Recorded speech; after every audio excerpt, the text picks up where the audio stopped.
If you've been following the evolution of coffee culture locally, you've probably been to, or at least heard of, local coffee. Founder Robbie Grubbs opened the original cafe on Sonterra Boulevard back in 2009. He says he was inspired after visiting a coffee shop in Austin, where he was impressed by both the coffee and the atmosphere. The people that worked there, they weren't order takers. You know, they were guys that were truly interested in my life. I was interested in theirs. Grubbs, who had been working as a home builder, had a history with coffee. He helped open the very first Starbucks in Texas, in Plano. He used both passions to create local coffee. It was the marriage of those two. It was just, I just had this light go off and I was like, my God, if I could get a hold of this roaster and have coffee like this and train these employees to be craftsmen and peers of the people that came in and not just order takers, but put it in something beautiful. At first, he was worried that what he was doing wouldn't catch on. When we opened,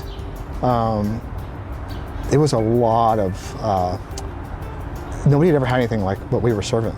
There was days in the beginning, trust me, when it was like crickets. And then I'm like, oh my gosh, what have I done? But coffee culture did take hold in San Antonio. And over the course of the next decade, several other locally owned coffee shops opened across town, like Shotgun House Coffee Roasters. In 2017, after a visit to Brown Coffee, my mom suggested that I start roasting coffee. Started roasting on the front porch of our Shotgun House in Tobin Hill, and quickly started doing some pop-ups in our front yard. Shotgun House Roasters owner Eddie Laughlin says that he was surprised at how popular his pop-ups became, with people willing to buy hot cups of coffee out of his house, even on the hottest of summer days. We realized that if we wanted to be legitimate and not get shut down by the police, that we would have to get a legitimate roasting space. Shotgun House Roasters opened its first brick-and-mortar cafe on Buena Vista in 2018. Gold Coffee opened about a year and a half ago on South Flores, but founder Jason Tantaros has been in the coffee industry in some form or fashion for nearly 2 decades. All the way from doing local mom and pop shops to Starbucks. Tantaros says a major focus when creating his shop was cultivating an atmosphere that he describes as nice. We're a shop, if we don't know you when you walk in, that's kind of rare, and then eventually you come back enough where we do know you. Today, coffee trucks are even a thing. Marco Cardell opened Mila on Broadway in March of 2016 after years of working as a barista. I started somewhere as a barista back at North Star Mall in 2009. He decided on a truck instead of a storefront because financially it made more sense. Definitely the expenses on it.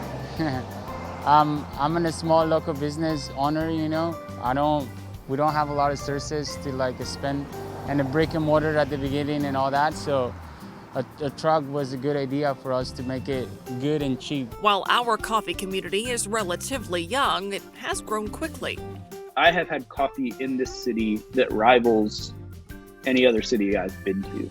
The cool thing about San Antonio is that we became one of the, I think, more progressive cities in coffee in the U.S. And even more roasters and cafes are opening up, each truck or cafe with its own vibe and aesthetic. As more people get into the coffee game, Tantaros hopes that coffee culture becomes more inclusive and approachable. Coffee in general, nationwide, at some point kind of had this real snobbish, you can come in, but I'm going to tell you how to do things. We've all experienced a coffee shop that is criticize someone for putting cream and sugar in their coffee, or not understanding what a natural process is, or you're paying $8 for a cup of coffee. I'm starting to see people, I feel, kind of lighten up about that, and I think the reaction to that is that we're going to see people get more creative. They all agree there's room for everyone, which is something that makes the coffee business special.